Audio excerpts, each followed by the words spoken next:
the Justice Department, just hours before Hur was expected to be here, did hand over the full transcribed interview of this conversation between Hur and Biden. And in that transcript, the president says, I can't remember, I don't remember, or I don't know, at least 44 times, really setting the groundwork for Hur's analysis that he doesn't have the best memory. Neil?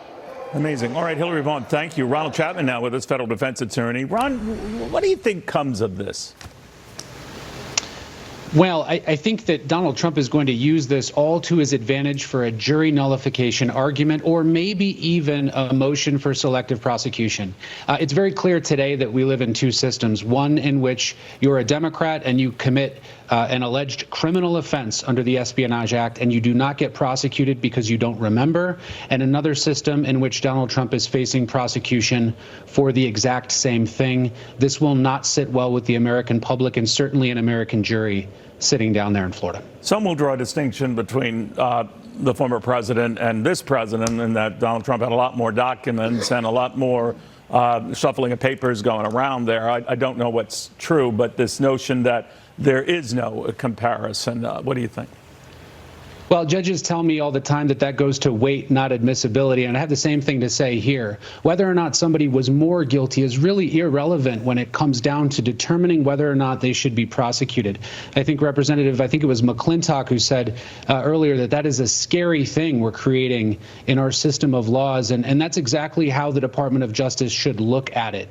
A crime is a crime, and whether or not they have the mental capacity is a separate question that should be analyzed separately. I guess what I'm asking here, Ron, in the case of what Hur is saying, there was prosecutorial, action that could have been taken here. He's not saying that, but he held off because he's a nice old man. I think that was the gist of it, and he's forgetful, and he would, a jury would be sympathetic. Should that enter into a decision whether or not to bring charges against someone? Well, that can enter into a decision when we have actual proof and evidence that the lack of mental capacity prevents a crime from being able to be proven. And we have specific jury instructions for a situation like that. Somebody can be declared incapacitated, insane, and not have the ability to formulate the intent. That is something that's very specific in our laws and not something that Hur found. And the reason why he didn't find it is because if he did, we would certainly have an argument that Biden could not continue to be president of the United States.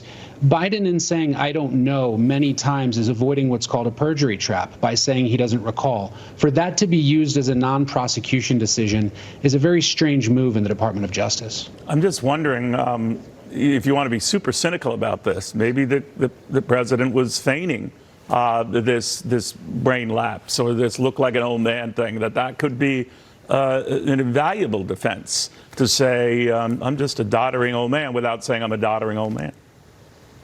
Well, that's absolutely right. And that is something that defense attorneys have advised their clients on for years and years and years. There's nothing wrong with saying, I don't know, when you don't have a specific answer to the question. And I'm sure that that's what happened in this case. So if he's being, interviewed and Hur is going back and forth with the president over all this time, and the president, I don't know, I don't recall, his mind is wandering. I was reading some of the details here where he's going into stories about when he just started to become a senator, when he got to Washington.